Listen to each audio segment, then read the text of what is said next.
સ્વચ્છ રહે એમ સત્સંગનો પ્રભાવ, વાણીનો પ્રવાહ શરૂ હોય તો મન જે છે એ પવિત્ર રહેશે. આજના આ પવિત્ર દિવસ અને એમાં એ પવિત્ર દિવસની અંદર ત્રિવેણી સંગમ, અને જ્યાં ત્રિવેણીનો સંગમ થાય ત્યાં ગંગા યમુના અને જમુના, ગંગા યમુના અને સરસ્વતી જ્યાં ભેળી થાય ત્યાં કુંભનો મેળો ભરાય છે. એમ જેનામાં જ્ઞાન છે, સાથોસાથ ભક્તિ છે, અને જેનામાં વિવેક પરિપૂર્ણ રીતે રહ્યો હોય ત્યાં સંતોનો મુકામ થાય છે. અને સંત મિલન કો જાઈએ તજી માન મોહ અભિમાન, જો જો પાવ આગે ધરો કોટી કોટી યજ્ઞ સમાન. આપણે આંગણે મહાપુરુષોની પધરામણી થઈ છે, અને આજે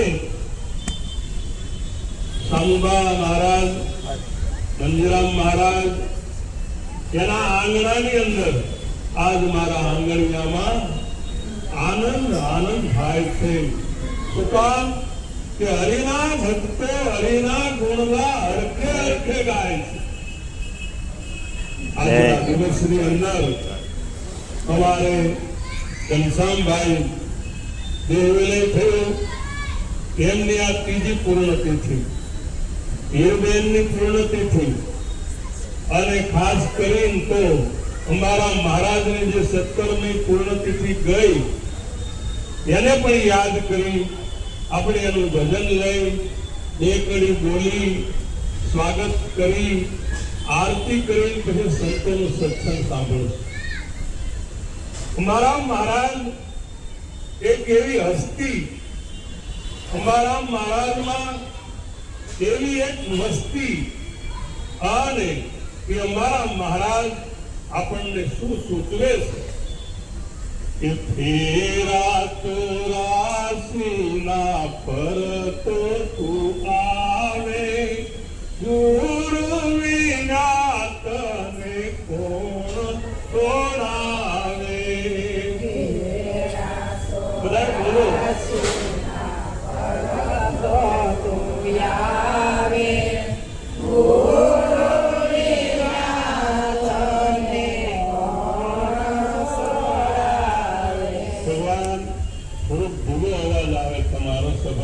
આમ બાજુમાં અત્યારે તો વાંધો નથી, આપણે જો ભગવાન 11:30 સમાપ્તિ કરવાની છે, એટલે જેટલું તમારું ગળું હોય એટલું બોલજો, કારણ કે આપણે ભજનમાં આવ્યા છે.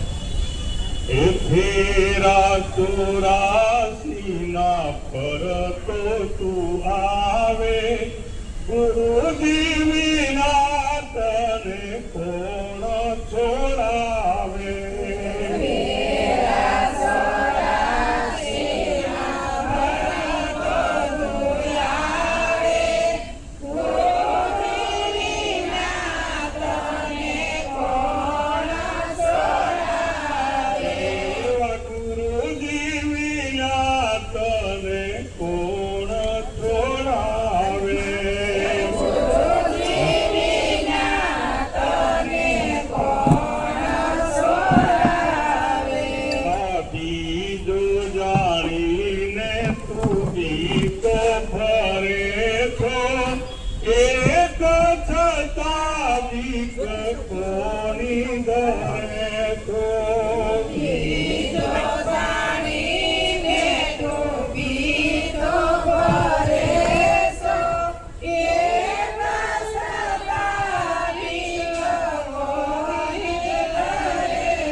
કે તીરથ જાવે કોટી કવાર ગંગાજી મનાવે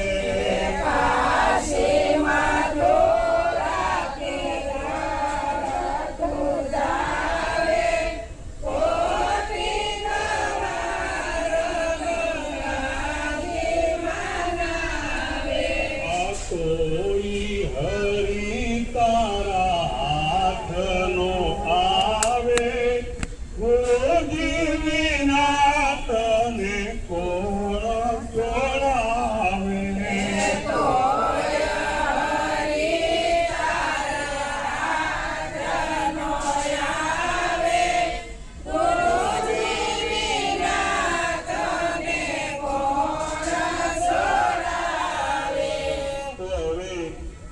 સમય આપણો વાયો જાય છે અને એ સમયને સાધન બનાવી એ સમયની ઉપયોગિતા મળે સંતોનો સત્સંગ વિશેષ રૂપે આપણને સાંભળવા મળે એમના શબ્દો મોતી જેવા આપણા હૃદયની અંદર ઉતરે તો આપણું હૃદયમાં પરિવર્તન થઈ જાય જેમ દૂધમાં મેળવણ નાખો એટલે સવારમાં દહીં થઈ જાય દહીંનો વલણો કરો તો મહી થાય અને જો તાવડ કરતા આવડતી હોય તો